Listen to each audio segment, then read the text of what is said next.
everybody, this is Mike with On Point Preparedness. I wanted to do a very short yet important video for anyone that follows the presidential politics. Now, we all know that if you vote for Bernie Sanders or Hillary Clinton, the whole country's doomed.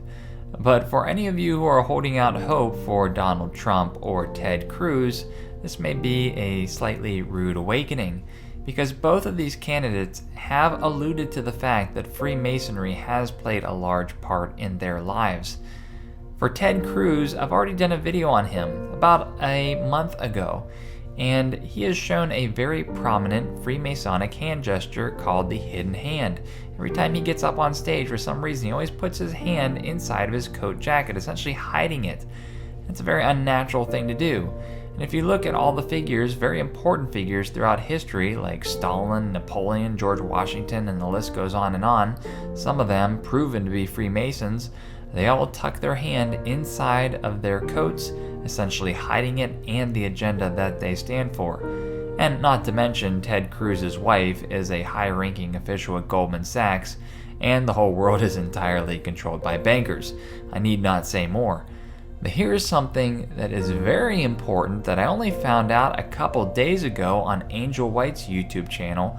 I'll put the full link to his video in the YouTube description so you can watch it. But Donald Trump has also had 33-degree Freemasons that have influenced his life spiritually. At a family leadership summit in 2015, Donald Trump is asked about his faith, and specifically whether or not he has asked God for forgiveness. Let's listen to what he has to say. People lined up for questions. I just got one more, because you used the word Christian. Have you ever asked God for forgiveness?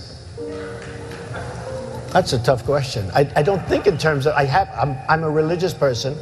Shockingly, because people are so shocked when they find this out, I'm Protestant, I'm Presbyterian. And I go to church, and I love God, and I love my church. And Norman Vincent Peale, the great Norman Vincent Peale, was my pastor. The Power of Positive Thinking. Everybody's heard of Norman.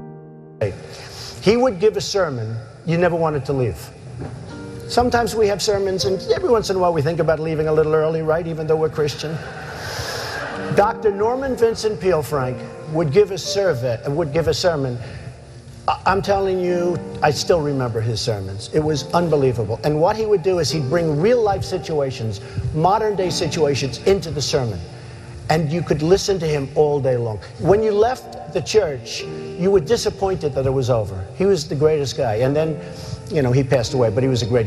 He wrote The Power of Positive Thinking, which is a great book. But have you ever asked God for forgiveness? I'm not sure I have. I just go and try and do a better job from there. I don't think so. I think